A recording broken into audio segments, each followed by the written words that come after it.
So a little bit about cardiac rehabilitation. Probably everyone has heard of it at this stage. It's been running in Ireland for over 30 years at this stage. Cardiac rehabilitation is an underutilised class 1 treatment for cardiovascular disease. And as everyone will know, the rehabilitation is a comprehensive exercise, education and behaviour programme designed to improve the physical and emotional condition of people after heart disease. So I'm giving you just the general overview, but really how the practical application actually succeeds in getting people to exercise. Prescribe to control symptoms, improve exercise tolerance, and generally improve overall quality of life. And the primary goal of cardiac rehab is to enable the person to achieve his or her optimal physical, psychological, social, and vocational functionings through exercise training and lifestyle change through the American Association of Cardiac and Pulmonary Rehab. And again, class 1 indication for myocardial infarction, stents, bypass, chest pain, heart failure, surgery, congenital heart disease. And since 2013, we take people in our programme for mild to moderate stroke. And more recently, in the second line there are improved clinical outcomes after cardiac arrest, atrial fibrillation, which is the fast heart rate, and heart failure. So how do we do this? First of all, we give people, we always hope that if something happens to us that we're in the right place at the right time. So after that, so a lot of times people say, well, I just hoped that, that I was going to be okay, but I really didn't know what was happening while I was going through it. So post-procedure or event information is really important, and then early clinical outpatient programs. And at the Mater, we run them twice a week over 8 weeks. Assessment is important. We tend to use treadmill stress tests both before and after so we can measure. We use cardiac telemetry in the first few sessions to try and for monitoring purposes. That also helps with confidence. So we're looking at changes in the rhythm and in the quality of the trace itself. The team approach to prevention and supports, I have to say the psychology element is essential. The psychologist is essential. We get referrals. Some of them are generated already on the computer. We make sure with the cardiac surgery side in Ireland, or in the Mater, we make sure that there are 35 rehabs all over the country, and we make sure that every patient after cardiac surgery will have something, will have a referral sent for them. And we get a lot in from the private side. There's very little of rehabilitation programs set up in the private sector. So our patients would have, in the 8 weeks, have the assessment, 16 exercise sessions with monitoring for a good portion of those, and an exercise circuit. So we have 10 pieces of equipment. We're in a basement on Eccles Street, and I think, anyway, I'll go over that in a moment. And then 8 group talks. They get one individual session with another nurse, also called Anne, like myself, and we go through a lot of risk factors and a lot of feedback. And as somebody mentioned earlier, the whole goal piece of what is important to the person at that given time. We use psychological questionnaires before and after, bloods, and we do a lot more than the lipids and the sugars, because we realise that we have people of all ages, and sometimes we try and have a good look to see what is the person's needs at that time. Blood pressure is huge, and we have our own 24-hour monitors. And then referrals and signposting as indicated.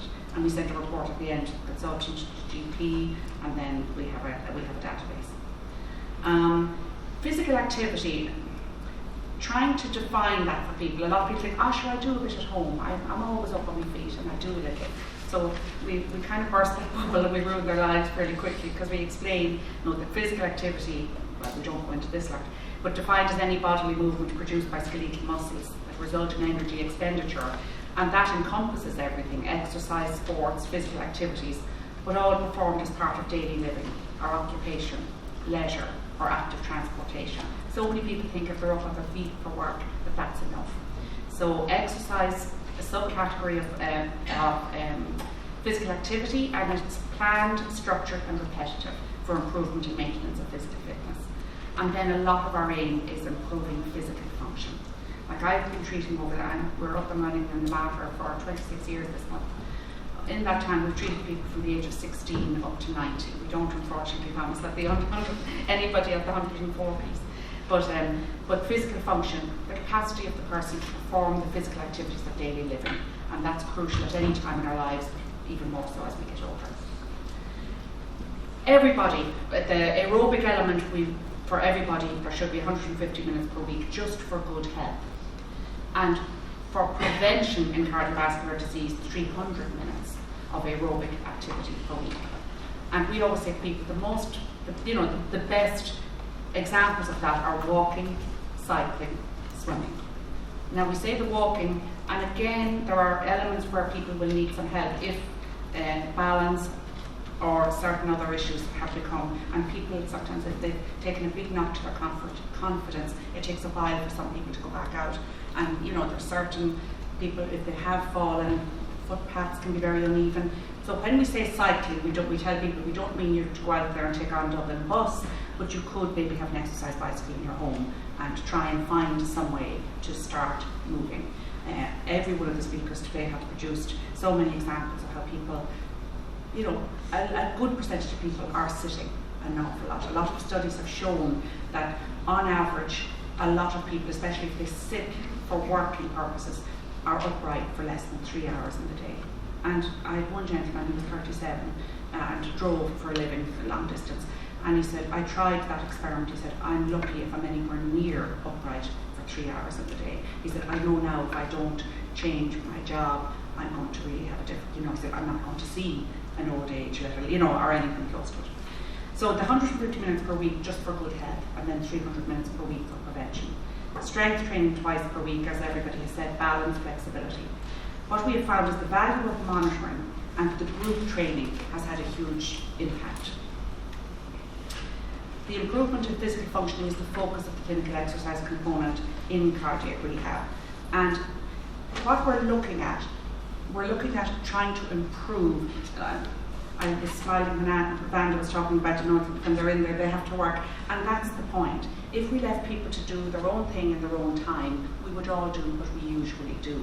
So the whole group dynamic is fascinating, because even if you didn't, obviously if you weren't well, that's a different element, and we're checking that every time someone comes in. But that group dynamic, like everybody did more today, because Thomas was, you try and keep up and do what you see other people doing. And that part is huge. And every person that we're treating has all gone through something quite similar. So that's a very powerful dynamic. And as I said, great friendships are also made. So we measure people in the form of a cardiopulmonary treadmill test or an ECG stress test. We're looking for an improvement because we have to try and show that we're clinically and scientifically providing and succeeding in getting some outcomes. So we're looking at metabolic equivalence, the rate of, which is the rate of energy that people are able to apply during an activity. And sitting there, you're using 1 Met. If when you get up in the morning and you have a shower and you have a wash and you're, walking, preparing your breakfast, the body is using about 2.5, 3 Mets. If you're walking on the level, ambling around, that's what you're using. If you're trying to climb a couple of flights of stairs or on a couple of steep hills, the body will use 5.5 Mets. It's amazing how many people really struggle with that when they come to us for lots of different reasons. So in the matter, and we would be, and Beaumont would be quite similar, we managed to achieve an average of 2.5 to 3 Mets, which actually meets and exceeds almost all programs worldwide. So the outcomes we're trying to get to are the physical fitness and functioning, the return to daily activities. That's huge. For heart disease, the prevention is a really important part, looking at the risk factors that may have contributed. Smoking, the cholesterols, blood sugars, blood pressure, the diet, which is why we have the dietitian as part of it, and levels of alcohol. But the emotional adjustment is huge, and people's loss will all say the same thing, almost an instant vulnerability when they've had that. So stress, vulnerability, confidence, anxiety, feeling overwhelmed, depression, and some post-trauma. So we also look at patient safety and what is the patient experience. In getting early cardiac rehab started is important for remodelling of the heart, for the person's knowledge, to get the optimum prevention and the medicines, and also to help on anxiety and confidence. There is a need for investment in hospital-based and outreach programs and clinical governance and expertise, and links with community-based exercise programs. And that could be the power of Sláinte Care, because almost every group of patients will say the same thing. They're floored after the event itself. You could look at any chronic disease. Part of that is probably where we take advantage, because in the normal course of people, we're all the same. But when you get a real fright, every person we've met has experienced a visit to hospital, whether it's after the heart attack or the stents or the surgery. And it's a wake-up call, regardless of age. And that is the opportune time. So in a way, that's what we're probably exploiting, that moment in time where people say, I've got to make some change. That's a little bit busy, but it'll be on the slide. The psychological impact it can't be underestimated. And our own psychologist, she's fantastic, Dr. Sinead Mulhern, approximately 33%. So we would do group sessions, and then my colleague and I do a one-to-one with each patient. And about 1 in 3 would need further psychological support. A little bit like Mara said earlier, 1 in 5 people will have some degree of trying to cope with certain mental elements. But the amount of people who describe feeling overwhelmed and the need to adapt to their new lifestyle differently and figure out how to care for themselves differently, including their emotional care. Something we don't often give that much thought to in the normal course. Often it's the first brush with mortality, which can be very shocking. And as human beings, we operate in a certain level of denial of our mortality in order to cope with our day-to-day, so that when this is challenged, we can feel in shock and vulnerable, and usually find it difficult to be in need of care or feel fragile. The most common emotional difficulties in the aftermath of a cardiac event include anxiety, low mood and overwhelm, grief, frustration, difficulties adjusting, and less frequently post-traumatic symptoms. In a recent focus group by the Irish Heart Foundation, the patients that were part of that said there was an absolute need for such programs in hospitals. The need for clinical staff and monitoring crucial in the early part of recovery. It's a place where issues are picked up, which was a critical aspect. The sense of vulnerability after treatment was huge. One man, and he was in the middle of his working life, he said, I had a stent one day, and the following day, he said, instant vulnerability. Everything that was providing a fear. The group dynamic really helped. The rationale for change at all ages, physical function, the need for, the activities of daily living, as so many people have mentioned, independence, I think that's what we all want. I read somewhere once, all anyone wants is to be in charge of their own day. And I think that's huge. I see that when I see my own mother. You kind of, as you get older, and you see, even with immediate family, we often learn so much more again. For some people, it's about return to work. For some people, it's about returning to sports, as we see. But for everybody, confidence and their mental health is a huge part of it.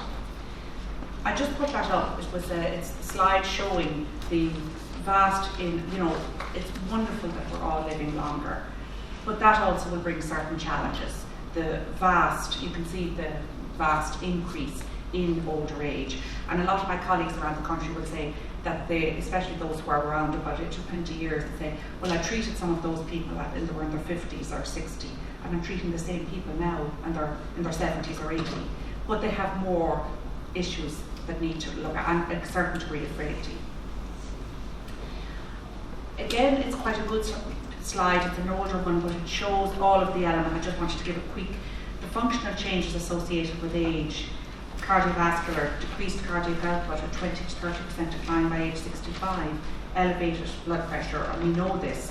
1 in 3 by the age of 50, 1 in 2 by the age of 70 will have high blood pressure. Decreased maximum heart rate, reduced hemoglobin, some of the blood count. Just in respiratory, decreased vital capacity, as much as 40 to 50% decline by age 70. Musculoskeletal, as described as loss of muscle strength and mass, 20% decline by the age of 65. Osteoporosis, 1% loss per year after 35. One of our doctors would say, one of our care of the older would say, most people could benefit from having a DEXA scan at some point in their 50s, even as a baseline, as a marker. So we would look at a lot of that as part of our program, especially with our older patients. Decreased elasticity, height lost, the amount of people when we're measuring them, and we do their height and weight and body mass index. What do you mean at that height? I thought I was 1 or 2 inches taller. I keep checking myself lately. But anyway, central nervous system, reduced number of neurons, impaired motor response, decreased brain mass. Professor Tim Lynch did a fantastic talk one day, and he described that by the age of 85, 40% of us will have some form of dementia. And that, really we do have to plan, because it's the reality. I can remember a relative one day ringing me because they'd forgotten to park their car. And I think, and maybe Dr. Lake might be able to describe, I don't know if it's true, I certainly heard in the UK they do cater for that sort of dementia-friendly parking spaces, because people have to exist, we all have to exist in that world, whether we can remember, whether we remember. I went to collect that person and said, oh look, I can't be bothered looking for it, leave it there, So we did find the car. It didn't knock them off the horse, they went back out the following day. Tilda, the Irish longitudinal study for looking for older people, it's worth reading, and there's a couple of important pieces in it. This particular piece looked at the questionnaire used to see how people's quality of life was after, as they get older, and control, which is the huge part for everyone. Autonomy, as I said, having control over your own day, and then still feeling that life is full of opportunities, and the sense of happiness and enjoyment that people get. And I think that's the part of having something to look forward to each day. And for us, I'll finish this piece. That again is the questionnaire. I just left it in there because it's particularly interesting. It's the thing that a lot of people have said to us, that sometimes they feel their age prevents them from doing some elements. And again, as being able to get back to, I think earlier said, being able to stand for the choir. It's sometimes small goals that each person has, and they're the elements, and if you like, the piece we work with each patient. What is it that's important to you? But also, what other elements do we need to check? Of course, the main reason they're there is for their heart, but we certainly see with the older person, there's a whole other array of assessments that we make and refer on as appropriate. I just put that up, and I'll finish on a piece of that. One of our patients did that, and it's actually quite an old one, and we've little pieces all over that he drew, and that was his perception of what his group, and actually, for the sake of GDPR, it's just as well you don't know any of the people, because you should see pictures of us as we tell them all, and there's some wonderful ones, but the one at the top is the perception of how they all arrived, which I loved, but that was a caricature of each and every one out of his group. And that's the cut of them all now on Enkel Street at the bottom afterwards. But that's very, very powerful, and one of the hopes that we have for the joined-up thinking that we're going to need. We have sláinte care, but people just won't rock up to go to something. There has to be a staged approach. Where do they get their care?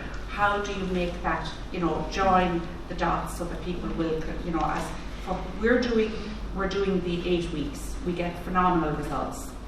But I think, was it Barney said about the 6 months, the American guidelines would say they need 36 exercise sessions. We certainly don't have the resources for that. And in some of my colleagues around the country, they might have one person working in their unit in some of the smaller units. So to be able to do the short monitored bit in the hospital and have the community programs is certainly, and we're negotiating some of that with the Irish Heart Foundation at the moment, because that's some of the challenge. I definitely can't wait to talk to Banda about some of what she's doing as well. And that's I think that's probably some of the direction we need to go to have directories of services so that people know what's in their area and what's possible. Because when I tell people, for example, after our program, the people attend us for 30 sessions. That's quite a lot. So we're already throughout the program working on what they need to be thinking about afterwards, how much, what are your plans, are you going to walk, is there something? For us, DCU had a fantastic program for years, that they've moved a lot of that out to Santry, which is a little bit far away for some of the people living near us.